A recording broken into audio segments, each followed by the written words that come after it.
याद का मोह। दिलीप और सुधांशु नाम के दो भाई थे। दिलीप की शादी कावेरी के साथ हुई और सुधांशु की शादी माया के साथ। शादी के बाद दोनों भाई अपनी अपनी पत्नी के साथ खुशी खुशी रहा करते थे। दोनों भाइयों के परिवार एक ही घर में रहता था। साथ में खाना, साथ में घूमना, कुल मिलाकर दोनों भाइयों का परिवार खुशहाल परिवार था। कुछ सालों के बाद दिलीप की पत्नी कावेरी को एक बेटा हुआ।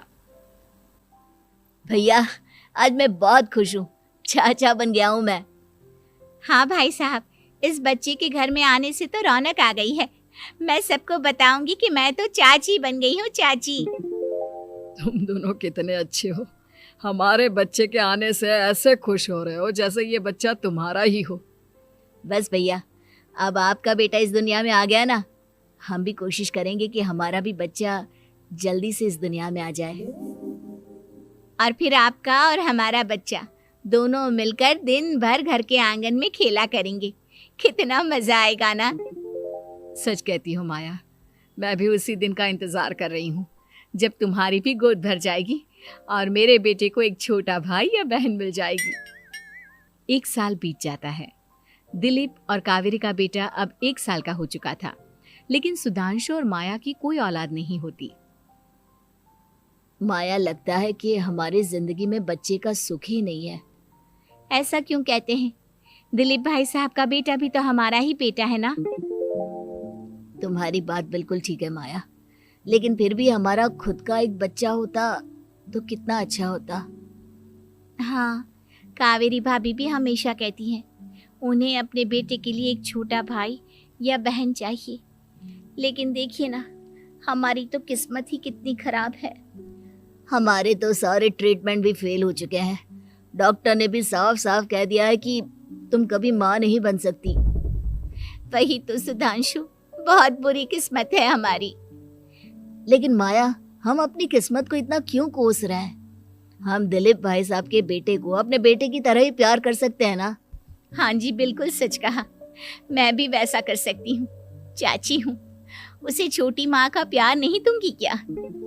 कुछ दिनों के बाद दिलीप का एक दोस्त दिलीप से मिलने के लिए आता है। अरे क्या बात है दिलीप, बधाई हो बधाई। और घर तो काफी बड़ा है तुम्हारा। वैसे तुमने अपने बेटे के बारे में क्या सोचा है?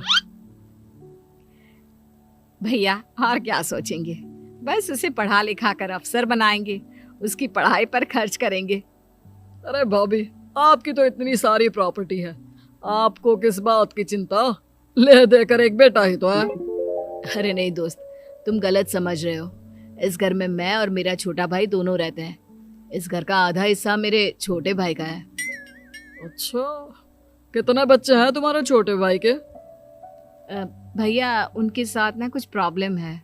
मेरी देवरानी कभी माँ नहीं बन सकती। अरे फिर किस बात की चिंता? अरे मैं तो कहता हूँ अपने बेटे के भविष्य के बारे में सोचिए ही मत। बस ये घर उसके नाम करवा दीजिए। देखिए, आपके भाई का भी कोई बच्चा नहीं है तो सब कुछ आपके बेटे को ही मिलना चाहिए। लेकिन ऐसा करना क्या सही होगा? अगर उनका बच्चा नहीं है तो क्या हुआ? ये घर आधा उनका है, उनकी जो मर्जी है वो करें। अरे कैसी बात करते हो? उनकी कोई औलाद नहीं है, वो क्या करेंगे प्रॉपर्टी अपने नाम रखकर? हाँ, वैसे भाई साहब, आपकी बात तो बिल्कुल सही है। अब जो कुछ भी है वो हमारे बेटे का ही तो है। आखिर वही तो इस घर के वंश को आगे बढ़ाएगा। मैं कल ही देवर जी से बात करती हूँ। अगले दिन सुधांशु और माया, इधर आओ। तुम दोनों से एक बहुत जरूरी बात करनी है मुझे। बताइए ना भाभी, क्या बात है? आपको कहीं जाना है तो आप अपने बेटे को मेरे पास छोड़कर जाइए। मैं ही पूरा दिन रख लूंगी उसे। अरे नहीं माया, वो तो मुझे पता है। मैं किसी और चीज के बारे में बात करना चाहती हूँ। बताइए ना भाभी, क्या बात है? देखिए देवर जी, आपका कोई बच्चा है नहीं, लेकिन मैं जानती हूँ कि आप हमारे बेटे को अपने बेटे की तरह ही प्यार करते हैं। भाभी, बेटी की तरह नहीं, वो हमारा ही बेटा है। मेरे लिए तो वो मेरा ही बच्चा है। वही तो फिर क्यों ना ये सारी प्रॉपर्टी हम मेरे बेटे के नाम करवा दे, क्योंकि तुम्हारा हो या मेरा, हम सबका एक ही तो है बेटा। लेकिन भाभी, अभी तो वो सिर्फ 1 साल का है। अभी से प्रॉपर्टी उसके नाम करवाने का क्या मतलब है? देखिए देवर जी, जो काम जितना जल्दी हो जाए ना, उतना अच्छा। आने वाले वक्त का क्या भरोसा। भाभी भरोसा क्यों नहीं, हम तो हमेशा आपके बेटे को माँ बाप की तरह ही प्यार करेंगे। हाँ, लेकिन फिर भी मैं चाहती हूँ कि ये सारी प्रॉपर्टी मेरे बेटे के नाम हो जाए। अब मुझे नहीं लगता तुम दोनों को इसमें कोई भी परेशानी होगी, है ना? भाभी वैसे तो आप जो कह रही हैं वो बहुत जल्दबाजी है, लेकिन फिर भी अगर आपको ऐसा लगता है तो ठीक है, कल ही प्रॉपर्टी के पेपर बनवा लीजिए, मैं और माया उस पर साइन कर देंगे। इस तरह से अगले दिन प्रॉपर्टी के पेपर बनवाकर सारी प्रॉपर्टी दिलीप और कावेरी के बेटे के नाम पर करवा दी जाती है। कुछ दिनों के बाद सुधांशु, सुबह सुबह ये कौन लोग आ गए हैं तुम्हारे घर पर? भैया वो ऊपर वाला कमरा खाली पड़ा था ना, सोच रहा था किराएदार रख देता हूँ। लेकिन किराएदार रखने से पहले आपने हमसे पूछा भी नहीं। भाभी इसमें आपसे पूछने वाली क्या बात थी, हमें एक ही कमरे की जरूरत थी, इसलिए सोचा दूसरा कमरा किराए पर दे देते हैं, कुछ इनकम हो जाएगी। अरे माया, ये सारी प्रॉपर्टी अब मेरे बेटे के नाम पर है और यहाँ पर जो कुछ भी होगा उसके लिए तुम्हें मेरी या दिलीप की परमिशन तो लेनी पड़ेगी ना। हाँ सुधांशु, तुम्हारी भाभी ठीक ही तो कह रही है।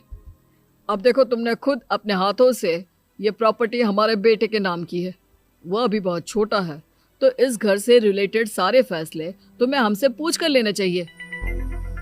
भाभी हमें तो लगा था कि आप हम लोगों से बहुत प्यार करती हैं, लेकिन आप तो हमारे साथ भेदभाव करने लगी। अरे इसमें भेदभाव करने वाली क्या बात है? और मैंने कौन सा तुमसे कुछ गलत मांग लिया?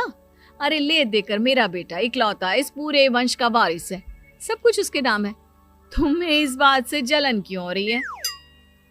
भाभी माया को जलन नहीं हो रही, वो तो बस ऐसे ही कह रही थी। सब जानती हूँ मैं, इसकी खुद की तो कोई औलाद पैदा नहीं हुई, बस इसीलिए जब देखो तब मेरे बेटे पर बुरी नजर डालती रहती है। देखो माया, कावेरी तुमसे बड़ी है, वो जैसा कहती है वैसा करो। और वैसे भी इस घर पर अब तुम लोगों का कोई अधिकार नहीं है, वो तो हम लोगों की भलाई समझो जो तुम्हें अभी तक यहाँ रहने दिया है। भैया आप इतने कैसे बदल गए? इस प्रॉपर्टी ने आपके दिल से हमारे लिए प्यार पूरी तरह खत्म कर दिया है क्या? इसी तरह वक्त बीतता जाता है और देखते देखते दिलीप और कावेरी का बेटा प्रणव 25 साल का हो जाता है और उसकी नौकरी लग जाती है। पापा आज मेरा अपॉइंटमेंट लेटर आ गया है, मैंने सिंगापुर में जॉब ज्वाइन कर ली है। लेकिन प्रणव, विदेश में नौकरी करने जाने से पहले तुम्हें कम से कम अपने मम्मी पापा से एक बार पूछना चाहिए था ना। इसमें पूछने वाली क्या बात है माँ, मैं सिंगापुर जाकर जॉब करना चाहता हूँ तो करना चाहता हूँ। देखो प्रणव, हमने तुम्हारे लिए इतनी सारी प्रॉपर्टी यहाँ पर रखी हुई है, उन सब का क्या होगा? यहाँ रहो, बिजनेस करो। सॉरी पापा, मैं यहाँ रहकर कोई बिजनेस नहीं करने वाला, और ये जितनी भी प्रॉपर्टी आपने मेरे लिए संभाल कर रखी है ना, ऐसे ही किसी को दान में दे दीजिए, क्योंकि मैं सिंगापुर से वापस इंडिया आकर कभी नहीं रहने वाला। दिमाग खराब हो गया है तेरा, जानता नहीं तेरी वजह से हमने तेरे चाचा चाची से लड़ाई करके पूरा घर तेरे नाम करवा दिया था। हाँ तो ऐसा करने से पहले आपको सोचना चाहिए था ना। और मम्मा, मैं तो वैसे भी उस वक्त 1 साल का था, मेरा इस मैटर से कोई लेना देना नहीं है। कैसी बात कर रहा है ये लड़का? अरे तेरी वजह से अपने छोटे भाई से दुश्मनी लेकर बैठा हूं मैंने तो उसे घर से भी निकाल दिया। जानता नहीं तू, बाजू वाले घर में एक छोटा सा कमरा किराए पर लेकर रहते हैं तेरे चाचा चाची, और ये सब मैंने तेरे लिए किया। देखिए पापा, आपने जो कुछ भी किया अपने लिए किया। मैंने आपसे कब कहा था कि मुझे ये प्रॉपर्टी और घर चाहिए?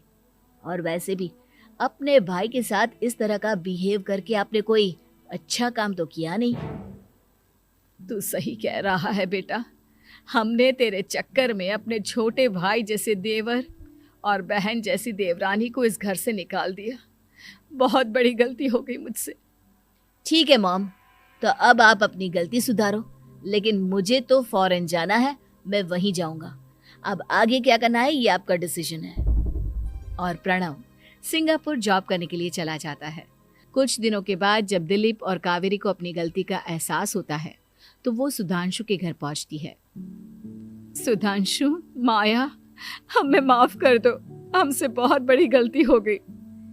क्या हुआ भाभी? आज इतने सालों के बाद अब हम गरीब लोगों के घर क्या करने आई हैं? भाभी, हमने तो खुशी खुशी अपने भतीजे को सब कुछ दे दिया, अब हमारे पास कुछ भी नहीं बचा है।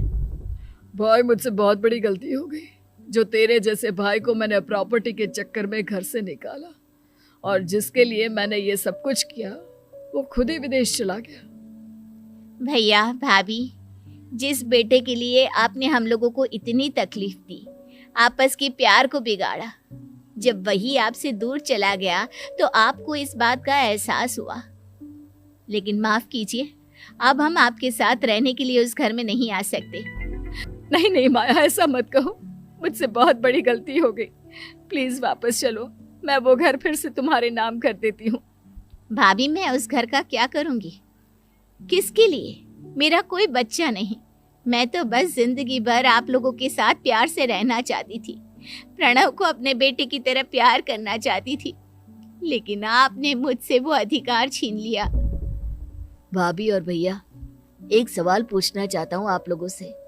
जो बच्चा कुछ ही दिन पहले दुनिया में आया हो, जिस बच्चे के भविष्य का आपको पता ही ना हो, उसके लिए अपने पुराने रिश्तों को तोड़ देना, अपने सगे रिश्तेदारों से दुश्मनी मोल लेना, उनके साथ झगड़ा करना, उनकी बेइज्जती करना, क्या ये सही है? कम से कम हमें सही वक्त का इंतजार तो करना चाहिए ना। सिर्फ प्रॉपर्टी के लिए अपने सगे भाई को घर से निकाल दिया, वो भी अपने 1 साल के बेटे के लिए। क्या ये वाकई में सही था? जवाब दीजिए मेरी बात का।